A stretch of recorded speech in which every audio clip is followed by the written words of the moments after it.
आदि जगत गुरु शंकराचार्य द्वारा स्थापित 4 पीठों में प्रथम पीठ है। भगवान शंकराचार्य ने इस देश को यज्ञ मंडप माना और जैसे पश्चिम का द्वार होता है तो पश्चिम का द्वार सामवेद का द्वार होता है, पूर्व का द्वार जो होता है वो ऋग्वेद का द्वार होता है, ये दक्षिण का द्वार जो होता है वो यजुर्वेद का होता है, उत्तर का अथर्ववेद का होता है। ऐसे ही भगवान शंकराचार्य ने इस भारत भूमि को एक यज्ञ भूमि माना और पश्चिम में सबसे पहले उन्होंने प्रथमम पश्चिमामनाय शारदा मठ उच्यते, अर्थात प्रथम में पश्चिम में शारदा पीठ नाम से उन्होंने एक पीठ की स्थापना की और उस पीठ पर आज तक 78 शंकराचार्य हो गए हैं सतत। जो हमारे जगत गुरु शंकराचार्य द्विपीठाधीश्वर, ज्योतिष पीठाधीश्वर एवं द्वारका शारदा पीठाधीश्वर जगत गुरु शंकराचार्य स्वामी स्वरूपानंद सरस्वती जी महाराज इस समय इस पीठ के 78वें शंकराचार्य हैं और उन्हीं के नेतृत्व में यह पश्चिम का पीठ इस समय पश्चिम के क्षेत्र का प्रतिनिधित्व कर रहा है। उन्हीं के द्वारा नियुक्त मैं उनका ब्रह्मचारी नारायणानंद मेरा नाम है, जो उन्हीं के कार्यों को यहाँ पे मैं करता रहता हूँ। यह पीठ शिक्षा के क्षेत्र में और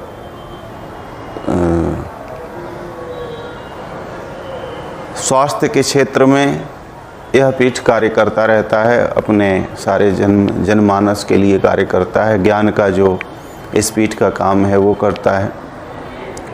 ये सारे काम यहाँ से चलते रहते हैं। देखिए, किसी भी समाज का जो नेता होता है वो उस समाज का प्रतिनिधित्व करता है। जैसे पूरा विश्व है तो पूरे विश्व में क्रिश्चियन समाज है, उस क्रिश्चियन समाज में पोप होते हैं, फादर होते हैं, पोप होते हैं। तो वो उस क्रिश्चियन समाज का आध्यात्मिक संचार ज्ञान का प्रतिनिधित्व करते हैं। मुस्लिमों में आपने मौलवियों को सुना होगा, मौलवी लोग होते हैं। इसी तरीके के हर समाज में अपना अपना एक धर्म गुरु होते हैं। लेकिन यह भारतवर्ष जो है ये बड़ा ही अद्भुत है। इसमें एक धर्म गुरु नहीं है भारत में, इसमें धर्म गुरु भारत में 4 हैं।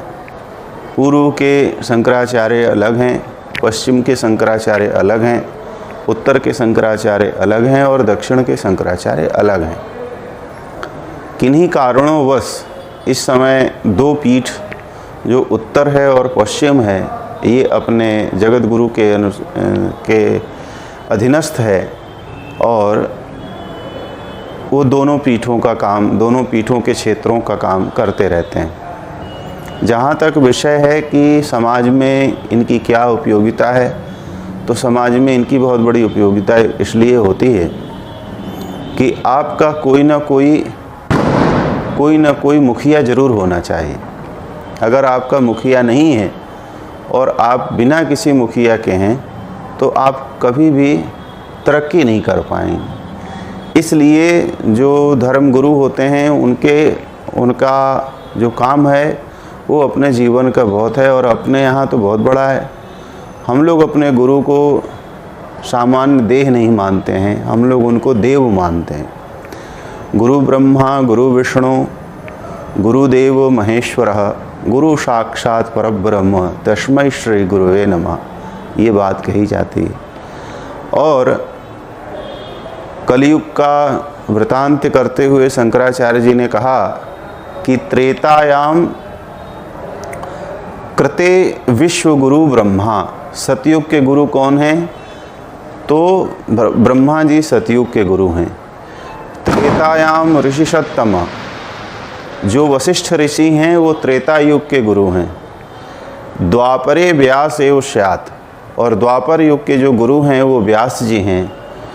व्यास जी सबके सामने प्रकट नहीं हो सकते हैं, कलौ अत्र भवाम्यहम्, और कलयुग का गुरु मैं हूँ। ये भगवान शंकराचार्य जी की उद्घोषणा है।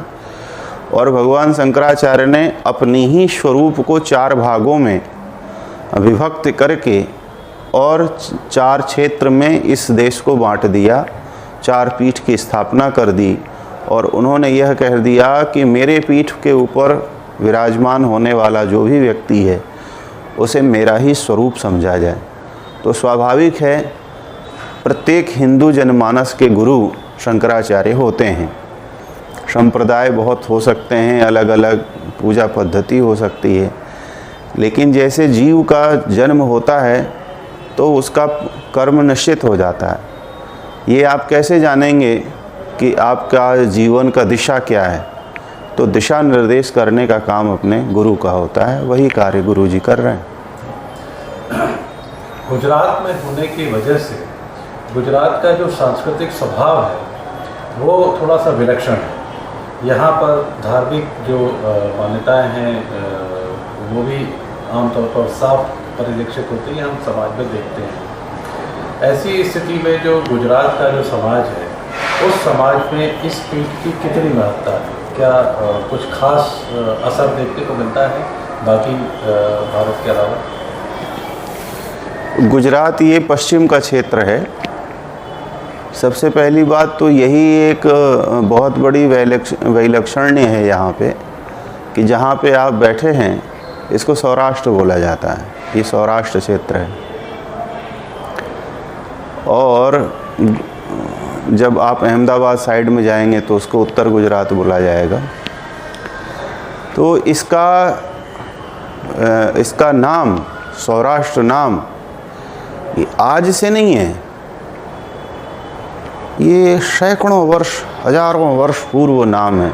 और इसका नाम एज इट इज़ बना हुआ है। जैसे अपने भारत का नाम हजारों वर्ष पुराना है, लाखों वर्ष पुराना है, इसी प्रकार से इस सौराष्ट्र का नाम भी सौवीर क्षेत्र इसका नाम है। पहले इसको सौवीर क्षेत्र बोला जाता था, तो सौराष्ट्र नाम है।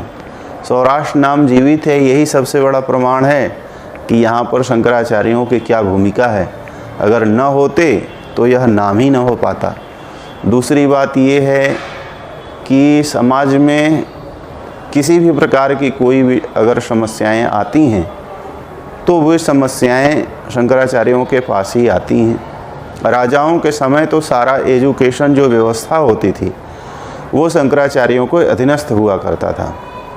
स्वतंत्र भारत में अलग से मंत्रिमंडल बन गया है, राज्य सरकारें भी अपना अपना शिक्षण व्यवस्थाएं चला रही हैं। अच्छी बात है, चलानी चाहिए। तो नहीं तो पहले तो शंकराचार्य के पास में सारी शिक्षण व्यवस्थाएं शांकर परंपराओं के अनुसार ही चला करती थी। गुरुकुल हुआ करता था, जिस समय तक गुरुकुल होता था तब तक चलती थी। आज सरकार और परंपरा दोनों मिल करके इस समय हम लोग शिक्षण संस्थाएं चला रहे हैं। हमारे यहाँ कक्षा 1 से ले करके बच्चा आता है और PhD तक सारी सुख सुविधाएं उसको मिली हुई हैं और वो एक वयस्क और स्वस्थ पुरुष बन करके, मजबूत पुरुष बन करके यहाँ से निकलता है। ये है यहाँ का काम है। आज के समय में जिस तरीके से हम समाज के अंदर एक ऐसी व्यवस्था देख रहे हैं जिसमें धर्म के प्रति और अपनी व्यवस्थाओं के प्रति, अपने अतीत के प्रति एक विक्षोभ का भाव है ना, लोग उतने कनेक्टेड नहीं। ऐसी स्थिति में पीठ का जो एक मैसेज होता है, जो जिम्मेदारी होती है, वो किस तरीके से कर रहे हैं? संक्षिप्त में क्या? देखिए, समय हमेशा अनुकूल आपके नहीं चलता है। समय अनुकूल और प्रतिकूल दोनों आते रहते हैं। ठीक है, इस समय उदासीनता आई हुई है समाज में, और लेकिन ये नहीं कहा जा सकता है कि समाज बिल्कुल उदासीन हो गया है। पहले इतनी भीड़ मंदिर में नहीं हुआ करती थी, आज लाखों लोग आते हैं यहाँ दर्शन करने के लिए। पहले मंदिरों में वृद्धों की भीड़ हुआ करती थी, आजकल युवाओं की भीड़ हो रही है। इसी प्रकार से कहीं ना कहीं किसी न किसी रूप में लोगों में धर्म के प्रति जागृति तो है ही है, लेकिन एक वर्ग ऐसा होता है जो नास्तिक वर्ग होता है। उसकी समस्या अपने में, हिंदू में है ऐसा नहीं है, नास्तिक हर परंपरा में होता है।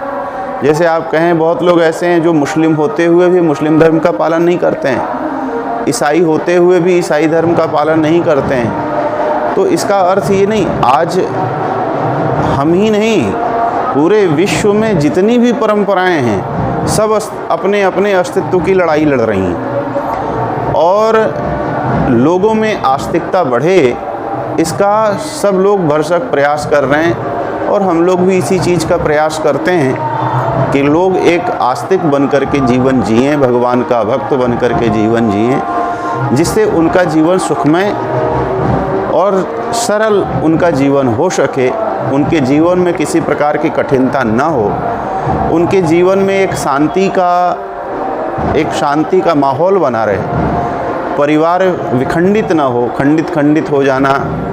हमारे गुजरात में तो पारिवारिक खंडित होना थोड़ा कम है, लेकिन आप देखें कि उत्तर भारत में, दिल्ली आदि में तो आजकल लोग एकल ही रहते हैं, परिवार में उनका रहना हो ही नहीं पाता है।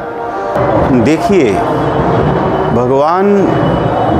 भगवान की जो मूर्ति है वो चैतन्य मूर्ति है, लेकिन वह बोलती नहीं है। लेकिन शांकर जो पीठ है, इसके जो मूर्ति है, ये मूर्ति बोलती है। शंकराचार्य बोलते हैं। अगर भगवान से आपको पूछना होगा तो भगवान जवाब नहीं देंगे, लेकिन वहाँ से अगर आपको शंका उत्पन्न हुई और आप अपने गुरु के पास में कोई प्रश्न लेके गए तो आपके गुरु उसका समुचित जवाब देते हैं। तो जहाँ तक भगवान श्री कृष्ण का प्रश्न है, तो भगवान श्री कृष्ण केवल गुजरात के नहीं, वो तो सार्वभौम पूरे विश्व के हैं। और उनका ये कहना होता है, यदा यदा हि धर्मस्य ग्लानिर्भवति भारत अभ्युत्थानमधर्मस्य तदात्मानं सृजाम्यहम् परित्राणाय साधूनां विनाशाय च दुष्कृतां धर्म संस्थापनार्थाय संभवामि युगे युगे।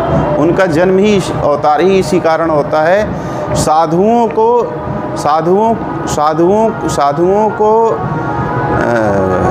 साथ देने के लिए और दुष्टों का नाश करने के लिए।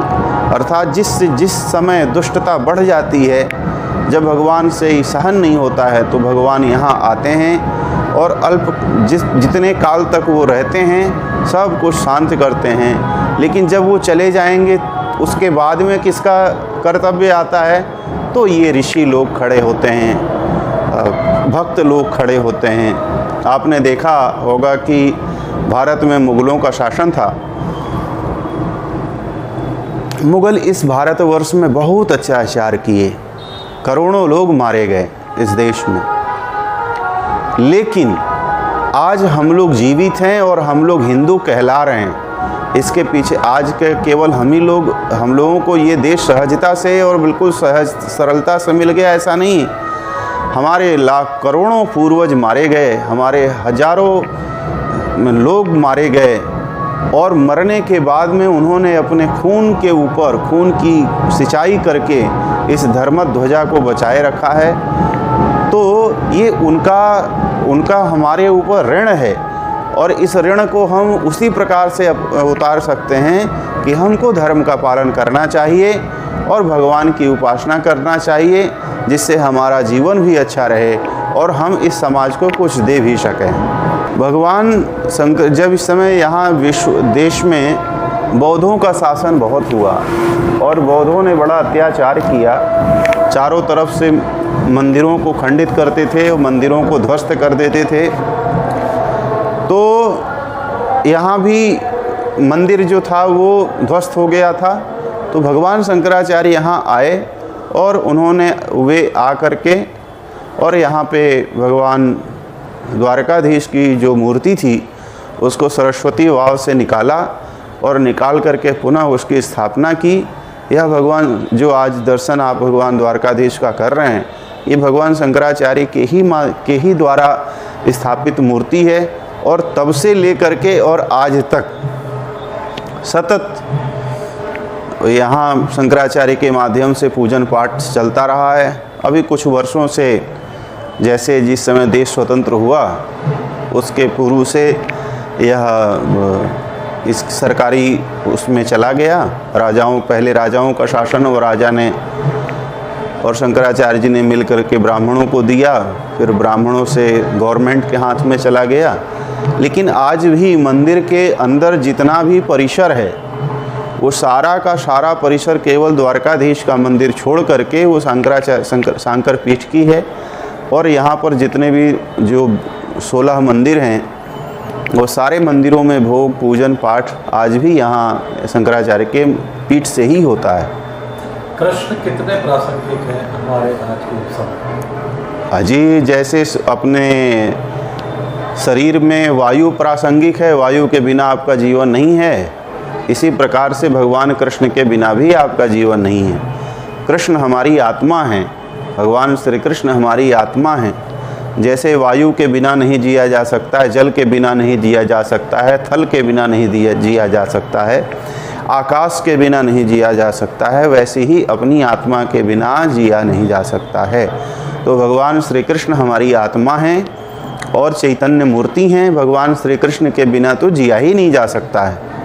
ऐसी मान्यता है कि कृष्ण की बसाई जो द्वारका नगरी है उसका जो एक आलय, जो उनका जो महल जो था, उसके इस हिस्से में मंदिर विराजमान है और जो शहर, जो राजधानी जो थी उनकी, वो समुद्र के अंदर है, समुद्र ने उसे ले ली थी। क्या इस देश की जनता को ये जानना ज़रूरी है?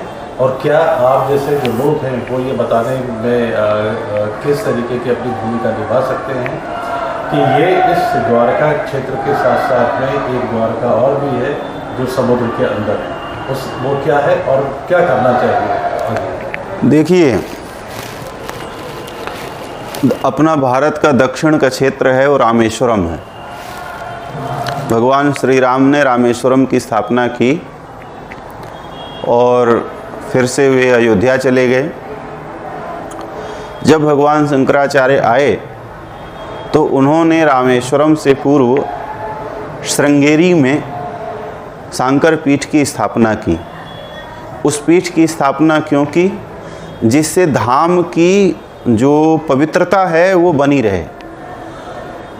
तो यह शंकराचार्य की ही प्रयास का और शंकराचार्य का ही देन है कि आज हम लोग द्वारका को द्वारका के रूप में देख रहे हैं, बद्रीनाथ जी को बद्रीनाथ के रूप में देख रहे हैं, जगन्नाथपुरी को जगन्नाथपुरी के रूप में देख रहे हैं और रामेश्वरम को रामेश्वरम के रूप में देख रहे हैं। रामेश्वरम में उन्होंने ये कोई काम किया नहीं, उन्होंने बोला कि भगवान राम ने यहाँ सेतु बनाया है। लोगों ने जब तक विश्वास किया तब तक विश्वास किया। लोगों ने उसको कपोल कल्पित घटनाएं बताना जब चालू किया तो हम लोगों के पास आधार रहा। हमारे पूर्वजों के द्वारा जो हम लोगों को धर्म थाती दी गई है, ये बहुत बड़ा स्तंभ है कि भाई यहाँ राम सेतु है। ये हमने कहा तुम्हारे पास संसाधन हो उसको ढूंढिए। आपके पास संसाधन हुए और आपने ढूंढा तो देखा कि राम सेतु मिल गया। ठीक इसी प्रकार से हम यहाँ पे बैठ करके, शंकराचार्य यहाँ पर बैठ करके और ये कहते हैं कि द्वारका जो थी वो डूब गई। जो ये द्वारका है, ये द्वारका भगवान का महल है, लेकिन जो राजधानी थी वो पूरी राजधानी चली गई। और ये बहुत बड़ा उस समय क्षेत्र था, कोई छोटा क्षेत्र नहीं था। आज पूरे गुजरात की जो जनसंख्या है वो 6 करोड़ जनसंख्या है, लेकिन तब यहाँ पे 3 वंश निवास करता था। यदु वंश निवास करता था, वृषणी वंश निवास करता था और दासार वंश निवास करता था। ये 3 वंश निवास करते थे। जो केवल यदुवंशी थे उनकी जनसंख्या 56 करोड़ थी, 56 करोड़। तो कहाँ 6 करोड़ और कहाँ 56 करोड़। और दासार वंश और वृषणी वंश ये अलग से थे। तो 56 करोड़ केवल यदुवंशी थे। तो ये छोटा क्षेत्र तो होगा नहीं, ये एक बहुत बड़ा क्षेत्र था, बहुत बड़ी यहाँ की जनसंख्या थी, काफ़ी लोग यहाँ थे। लेकिन भगवान को अपनी लीला किसी न किसी हेतु और किसी न किसी कारण से उसको समाप्त करनी पड़ती है, तो उन्होंने समाप्त किया। तो अगर आज भी समुद्र के अंदर ढूंढा जाए तो भगवान की वो जो खोई हुई जो द्वारका है, ये भी द्वारका वही है, लेकिन वो समुद्र के अंदर भी एक बहुत बड़ा क्षेत्र आज भी मिलेगा, और अगर उसमें परिश्रम किया जाए तो वह क्षेत्र आज भी प्राप्त होगा। ये हम लोग कहते आए हैं। हमारा तो ये कहना है कि देखिए, शंकराचार्य जी ने कहा है और आपका वेदों का ये परम लक्ष्य है कि ब्रह्म सत्यम जगन मिथ्या जीवो ब्रह्मैव नापरः। ये भगवान शंकराचार्य का संदेश है कि ब्रह्म सत्य है, अर्थात आपके अंदर की जो आत्मा है वही सत्य है। आपकी आत्मा में यह संसार आभाषित हो रहा है। जीवो ब्रह्मैव नापरः, आपसे अपर और आपसे श्रेष्ठ कोई नहीं है। तो जब आप सर्वश्रेष्ठ हो तो हिंसा करने की क्या ज़रूरत है।